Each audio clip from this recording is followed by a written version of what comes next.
As by the thumbnail of this video, I think it's Zarya, but before you rush to the comments to tell me it's Zen, let me explain. So the reason why I haven't picked Zen or the new MOIRA with her new necrotic orb is simply because I strongly believe they're gonna change. The MOIRA change is very experimental, and at best, I expect it to get nerfed or changed, likewise with her Fade change that everybody complained about, and the Zen change is just off the wazoo. I hope and think the devs have enough common sense to remove the 25 HP buff, so if you're gonna rush to the comments and tell me Zen's the best hero, yes, right now, I would agree with you, but I just don't think it's gonna last very long. I don't want to make a video that's gonna be outdated in a week, not to mention, everybody kinda knows that Zen's really powerful right now. With that out the way, what does best actually mean? Well, for those who have already watched the videos in the series, you will already know. The best hero is whoever is closest to having the lowest cost possible for the highest reward possible. Cost is split into 4 categories, which I'll very quickly breeze through because I've already gone over it half a dozen times. The first category is mechanics. The more mechanically demanding your hero is, the higher the mechanical cost. The second category is the cost of risk against rewards. How much risk do you take to get that reward? Reward is split into coordination. The third category is cooldowns or time investment. Time investment is how long does it take for you to actually get that reward. And last but not least is resource creation or denial. Does the hero create or deny space, attention, damage, healing, etc.? I'll mostly be comparing Zarya with Sojourn, Ana, and maybe Lucio, but before I do, here's a graph of what I think are some of the best heroes right now in Overwatch 2.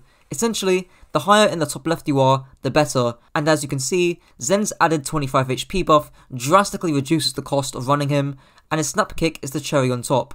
MOIRA's necrotic orb has also drastically increased the reward of this hero with a lower cost than a hero like Zen or Ana due to our self-sustain. Time to explain the other heroes in the graph in my honourable mentions, and some other heroes I didn't quite add. Winston, a great tank at holding space who benefits nicely from the armor buff. I just don't quite think he's got that one ability that puts him over Ana or Zarya.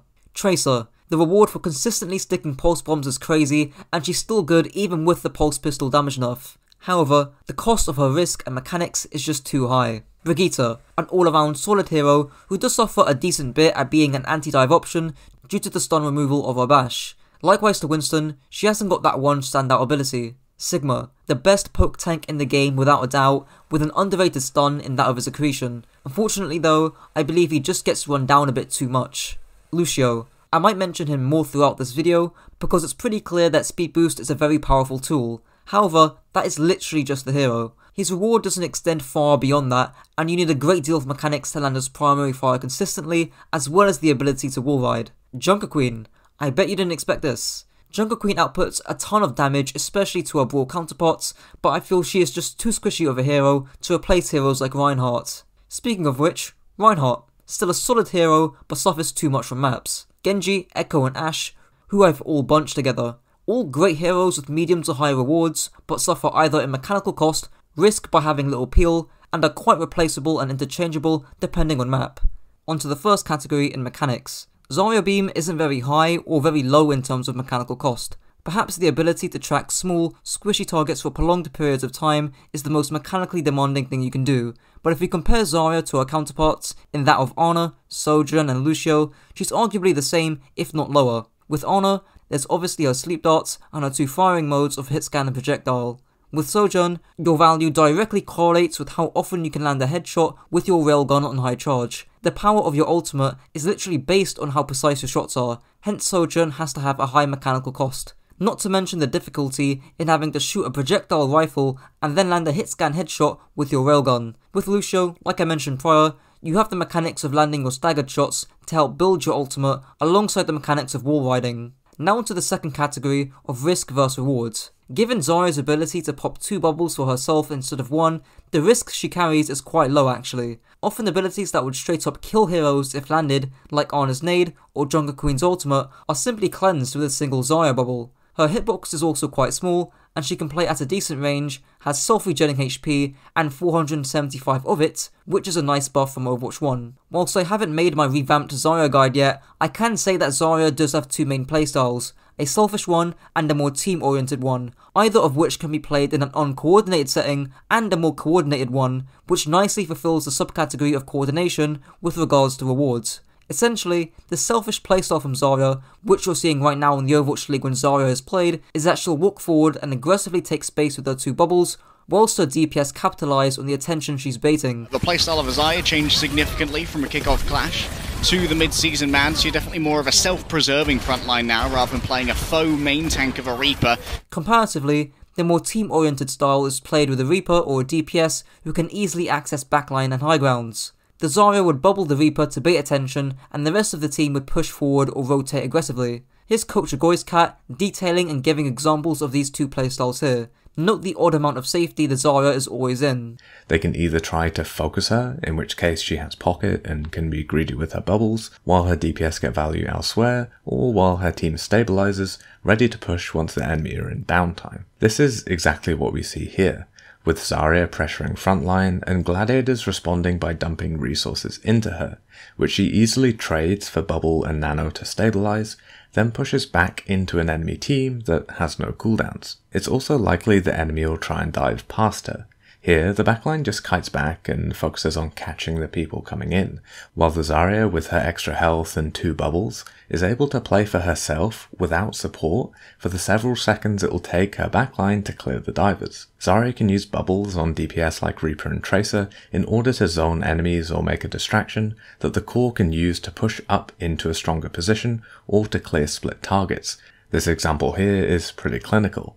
Reaper goes in with bubble to draw attention and split backline LOS from the monkey's attempted to trade, so that his core can easily clear the monkey. This forces bubble and jump back, at which point the Zarya team can easily push in to exploit the enemy downtime. You might be thinking to yourself now, well, if Zarya is this good, why isn't she being played in the mid-season madness? And that's mainly due to Zen forcing Zarya to play at range with the new buffs, which I've mentioned prior, but even then, Zarya does still get some play, but done so in a more selfish fashion. What about the risk of heroes like Ana or Sojourn? Well, they're at best comparable to Zarya, if not slightly worse. Sojourn obviously has her power slide, but if you overcommit and miss your railgun shot, you're pretty much dead. Ana relies strongly on the timing of her flanks when trying to get big nades, but it can be done, especially in a 5v5 format. Onto the third category of cooldowns and time investment. Like I used to hog in my last video, Zarya's time investment is neither great or horrible. I will say that due to the rolling cooldown of her bubbles, meaning that you still recharge a bubble when you're using one, her bubble cooldowns do feel slightly shorter than in Overwatch 1. However, a hero whose cooldowns aren't very short are Ana's. Both of Ana's cooldowns are in the double digits, with her sleep dart being on a lengthy 15-second cooldown because it's the only CC ability that supports really have. Sojourn's cooldowns are also comparable, with a 15-second disrupt the shot, though her power slide is significantly shorter than that. I will say that the time investment for Sojourn to be effective is a lot lower than Zarya's, as Zarya needs to do a full bubble cycle to have mid to high energy, allowing her to do damage, whereas Sojourn can just shoot her railgun and she has the opportunity to one-shot someone. Onto the last category of resource creation and denial. It's safe to say that Zarya's ability to deny resources is scarily pressing. All you need to do is take a look at Junker Queen's ultimate, which currently has an absolutely busted radius, and that can be countered with a single button with Zarya. Any stuns like Hook, Sleep or Javelin, any weakened effect from Moira, any bleed or fire damage from Junker Queen or Ashe, and any nade effect from Ana can be denied. As implied by Cat earlier as well, Zarya can also create a great amount of space by bubbling a flanking Reaper who can bait a lot of attention, allowing Zarya to push in aggressively. In comparison to other heroes, Lucio's speed and Ana's nade are likely the greatest utility and abilities to help create resources for their team. Lucio can help his team close or increase the distance to reduce damage taken, and Ana's nade is a borderline game-changing ability. Here's a Cat yet again, speaking about both abilities. They have a new passive, which means they can literally take any position on the map, and they're also heavily discouraged from holding the same position for too long. All these things combined give supports an incredible amount of freedom, and in Overwatch, whenever you have freedom, you use it to put on pressure. Supports need to be flanking and helping win duels for their DPS. They need to be out-rotating the enemy backline and finding their own angle onto them. Pretty much all supports can do this new playstyle, but Lucio Ana is probably the easiest to start with. Limit test what you can get away with, because it's super fun when it works out. It comes as no surprise that abilities like Nade, and more recently, MOIRA's Necrotic Orb, are extremely powerful in Overwatch 2 if used correctly. The lower amount of peel in the game, and the greater opportunity to flank, allows things like Nade or a well-timed overclock to change the fights. But in conclusion, the reduced risk a tank like Zarya creates with her versatile playstyles, alongside the space she can create and capitalise on with smart bubble usage, as well as the damage she can do, without even having to touch on Grav, render her, in my opinion, the best hero in Overwatch 2, regardless of how much coordination there is. I'll be reading and replying to your comments down below as always, so leave your thoughts. Until next time.